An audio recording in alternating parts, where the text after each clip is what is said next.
सोबत आम्ही सेपरेट फिरतो. तर आज तुळजापूर तालुक्यातला सर्व शेतकरी हे दादांच्या सोबत आहेत. उजनीसारखं पाणी आल्यामुळं तुळजापूर तालुक्याचं नंदनवन होणार आहे, की जे आपण म्हणत होता जे 15-20 वर्षापासून प्रतीक्षा होती, जी शेवटच्या टप्प्यातलं काम बंद राहिलेलं आदरणीय राणादादांनी नाबार्डच्या माध्यमातून कृष्णा खोरेच्या माध्यमातून इतका पाठपुरावा करून 11,000 कोटी आल्यामुळं आज 80%च्या वरी पंप हाऊस. आता सावरगावचं पंप हाऊस कंप्लीट झालं आहे. घाटणे बॅरिकेड बऱ्यापैकी 80%च्या आसपास काम झालं आहे.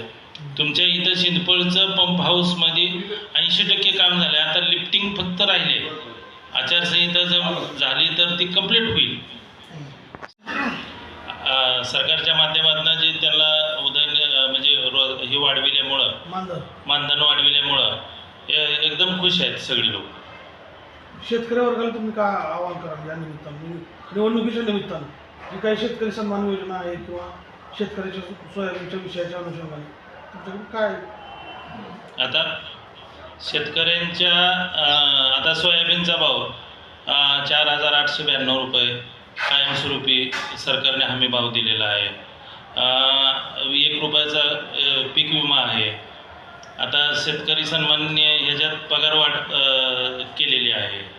आणि आता काल आमचे सन्माननीय मुख्यमंत्री साहेब उपमुख्यमंत्री साहेब या दोघांनी आदरणीय देवेंद्रभाऊ फडणवीस साहेबांनी कालच्या सभेत डिक्लेअर केलं की आमचं सरकार आल्यानंतर पूर्ण कर्जमाफी शेतकऱ्यासाठी सगळं वीज मोफत झालेली आहे. आत्ताची वीज माफ केली. तिचे अधिकृत उमेदवार माननीय आमदार राणा जगजितसिंहजी पाटील साहेब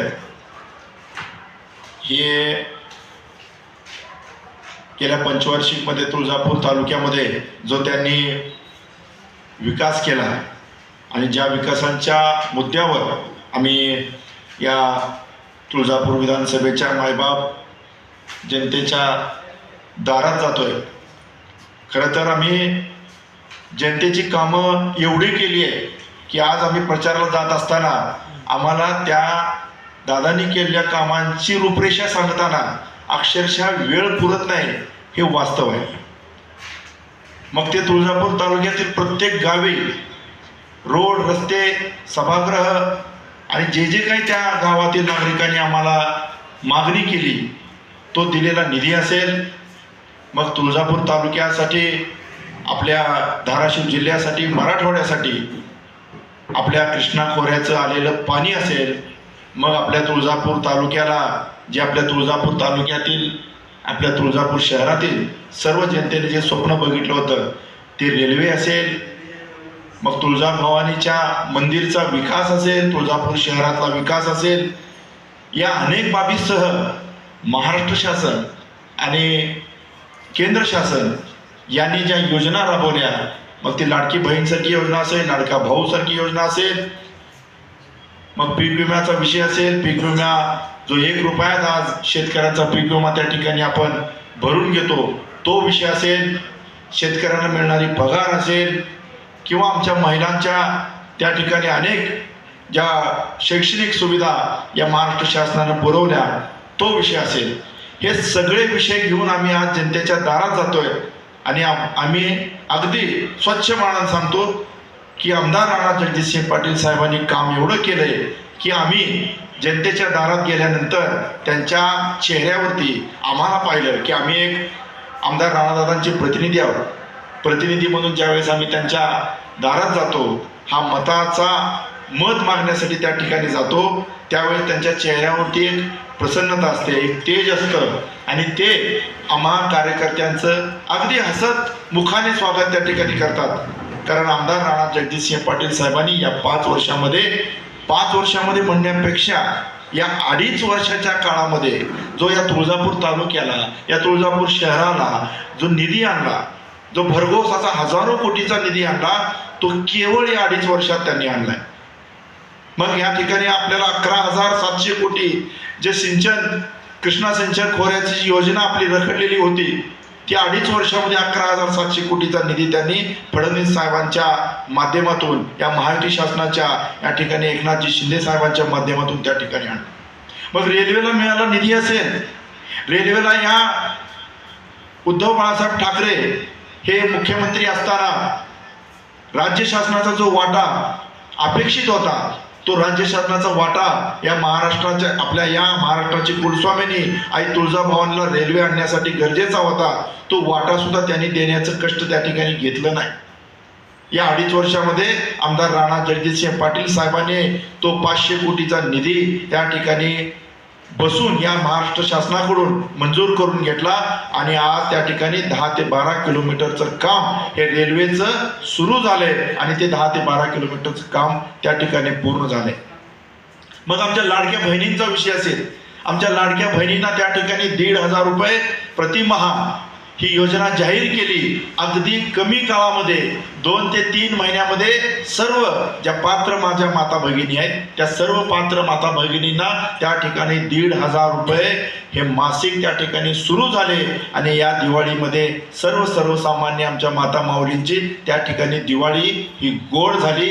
हे वास्तव आम्ही जनतेसमोर जाऊन सांगतोय आणि याचं सुद्धा सर्व आमच्या माता भगिनी, सर्व लाडक्या बहिणी त्या ठिकाणी हसतमुखाने या योजनेचं स्वागत करतायत आणि आमदार राणा जगजितसिंह पाटील साहेब यांच्यासह या महायुती सरकारचे ते त्या ठिकाणी धन्यवाद देत आहेत.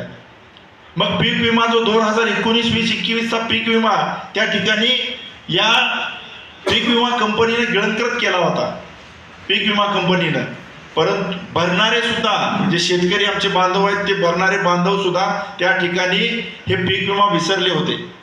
परंतु एक माणूस आमदार राणा जगजितसिंह पाटील साहेब सातत्याने या पीक विम्याचा पाठिंबा त्या ठिकाणी करत होते. मग त्या ठिकाणी दिल्लीला जाऊन त्यांनी न्यायालयीन लढाई लढली. स्वखर्चाने या शेतकरी बांधवासाठी त्यांनी न्यायालयीन लढाई लढली आणि या पीक विमा कंपनीनं अक्षरशः गिळंकृत केलेला पीक विमा त्यांच्या घशातून काढून आणला आणि आमच्या शेतकरी कष्टकरी बांधवांसाठी त्या ठिकाणी त्यांनी उपलब्ध केला.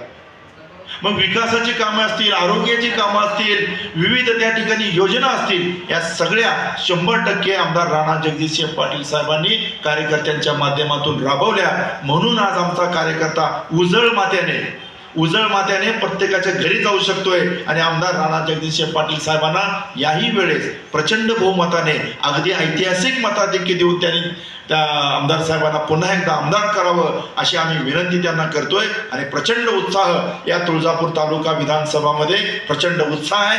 सर्व माता माऊली, कष्टकरी, शेतकरी, युवक, वृद्ध सर्वजण आमच्या प्रचार रॅलीमध्ये सहभागी होत आहेत, आम्हाला आशीर्वाद देत आहेत आणि आम्हाला सांगतायत की तुम्ही निश्चिंत राहा, आम्ही सर्वजण तुमच्या पाठीशी आहे. आमदार राणा जगजितसिंह पाटील साहेब हे प्रचंड बहुमताने त्या ठिकाणी आमदार होणार आहेत आणि आमची राहिलेली कामं जी काय आज अर्धवट आहेत ती कामं त्या ठिकाणी पूर्ण होणार आहेत असा आम्हाला जनता या ठिकाणी आशीर्वाद देते आणि कायम ही देत राहील.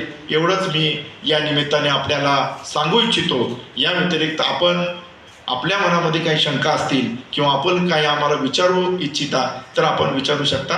धन्यवाद. मीडिया के सभी पत्रकार मित्र सभी को नमस्कार. 2 दिन पहले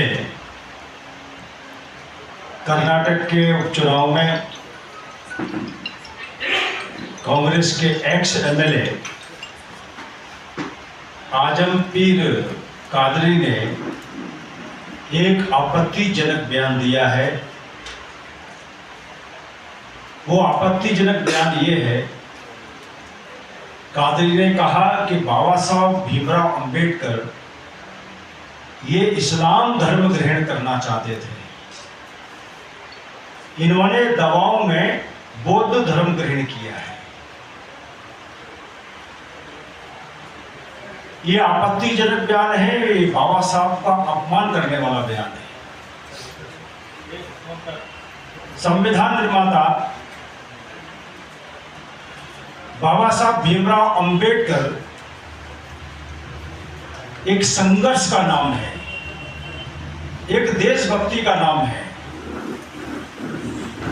भारत को प्रेम करने वाला नाम है. बाबा साहब अंबेडकर को हैदराबाद का निजाम भी नहीं खरीद पाया. हैदराबाद का निजाम बाबा साहब अम्बेडकर को 1940 के दशक में 10 करोड़ रुपए और दूसरा देश बनने के बाद उच्च पद देने का प्रलोभन दे चुका था, लेकिन बाबा साहब ने स्वीकार नहीं किया। 1956 में बाबा साहब का देहांत हुआ था। उसके पहले कांग्रेस ने 1952 के चुनाव में उन्हें हराकर उनका अपमान किया। 1954 में भंडारे के उपचुनाव में बाबा साहब अम्बेडकर को हराने का पाप किया। कांग्रेस चाहती तो संविधान निर्माता को दलित, शोषित, वंचित, गरीबों की आवाज बनने वाले, सकारात्मक संघर्ष करने वाले बाबा साहब अम्बेडकर को निर्विरोध चुनाव जिताकर संसद के अंदर भेज सकती थी, लेकिन 2 बार बाबा साहब का तब अपमान किया। उनका राजनीतिक सामाजिक जीवन खत्म करने का कांग्रेस ने प्रयास किया, उनको संसद के अंदर नहीं जाने दिया। कांग्रेस यही नहीं रुकी। जवाहरलाल नेहरू जी ने जिंदा रहते भारत रत्न का सम्मान ले लिया। इंदिरा गांधी ने जिंदा रहते भारत रत्न का सम्मान ले लिया। राजीव गांधी जी को मरने के 1 साल बाद भारत रत्न का सम्मान मिल गया, लेकिन कांग्रेस की गवर्नमेंट जब तक केंद्र में रही तब तक बाबा साहब अम्बेडकर को भारत रत्न का सम्मान नहीं मिला। लोकसभा राज्यसभा के बीच में सेंट्रल हॉल है। उस केंद्रीय कक्ष में प्रथम मंत्रिमंडल के सभी वरिष्ठ नेताओं का तेल चित्र लगा है, लेकिन कांग्रेस जब तक सत्ता में रही तब तक बाबा साहब अम्बेडकर का तेल चित्र सेंट्रल हॉल में नहीं लगाया। बाबा साहब को मरने के 43 साल बाद भारत रत्न का सम्मान मिला। यह है कांग्रेस का चाल चरित्र चेहरा। कांग्रेस ने यही नहीं रुकी। कांग्रेस बाबा साहब अम्बेडकर के जीवन से जुड़े 5 महत्वपूर्ण स्थान। 47 साल मध्य प्रदेश में कांग्रेस रही, वहां जन्म स्थान बाबा साहब का था, वहां राष्ट्रीय स्मारक नहीं बनाया। 26 अलीपुर रोड दिल्ली, जहां अंबेडकर जी रहते थे, मरने के बाद वहां भी राष्ट्रीय स्मारक नहीं बनाया। दीक्षा भूमि नागपुर और चैत्य भूमि जहां अंतिम क्रिया हुई थी मुंबई में, वहां उनका राष्ट्रीय स्मारक नहीं बनाया। और जहां लंदन में वो किराए के मकान में रहते थे, उसको भी स्मारक नहीं बनाया। ये 5 स्थानों को नरेंद्र मोदी जी ने और भारतीय जनता पार्टी ने राष्ट्रीय स्मारक बनाने का काम किया। कुल मिलाकर कांग्रेस का चाल चरित्र चेहरा है, वो दलित विरोधी है, वो संविधान विरोधी है, वो बाबा साहब अम्बेडकर विरोधी है और बाबा साहब अम्बेडकर का अपमान करने वाला चेहरा है कांग्रेस का। लगातार राहुल गांधी दुष्प्रचार करते हैं। लोकसभा के पहले कहते हैं कि 400 सीटें बीजेपी नरेंद्र मोदी को मिल जाएंगी तो संविधान खत्म हो जाएगा, आरक्षण खत्म हो जाएगा। लेकिन तब चुनाव से पहले आदरणीय मोदी जी ने, हमारे केंद्रीय गृह मंत्री अमित शाह जी ने और नड्डा जी ने कहा कि जब तक भारतीय जनता पार्टी नरेंद्र मोदी है तब तक संविधान आरक्षण को खरोच भी नहीं आने वाली। लेकिन राहुल गांधी का डबल चेहरा देखिए। वो अमेरिका में जाते हैं, पत्रकार से प्रश्न पर पूछते हैं तो वो बोलते हैं कि हम इस स्थिति में ताकत में आ गए तो हम आरक्षण को खत्म कर देंगे। यहाँ कुछ बोलते हैं राहुल गांधी, अमेरिका में कुछ बोलते हैं राहुल गांधी। और संविधान को तो कांग्रेस ने खत्म किया। जम्मू कश्मीर में एक देश एक संविधान होना चाहिए था, लेकिन धारा 370 लगाकर एक देश में 2 कानून बना दिए कांग्रेस पार्टी ने। जवाहरलाल नेहरू जी ने धारा 370 लगने के कारण वहां पर आदिवासियों को विधानसभा की सीटें आरक्षित नहीं थी। पहली बार मोदी जी ने जब 370 धारा खत्म की, पहली बार आदिवासियों को 9 सीटें जीतकर वो विधानसभा के भीतर आए। 7 दलित लोग जीत कर आए। सफाई कर्मियों को नौकरियों में स्थायी नौकरी का आरक्षण नहीं था। 370 खत्म करने के बाद वहां सफाई कर्मियों को भी नौकरी में आरक्षण मिलना चालू किया है। बाबा साहब को इस्लाम धर्म ग्रहण करना चाहते ये कह के उन्होंने बाबा साहब का अपमान किया है। बाबा साहब ने क्या कहा है ये मैं बताना चाहता हूं। बाबा साहब ने क्यों ये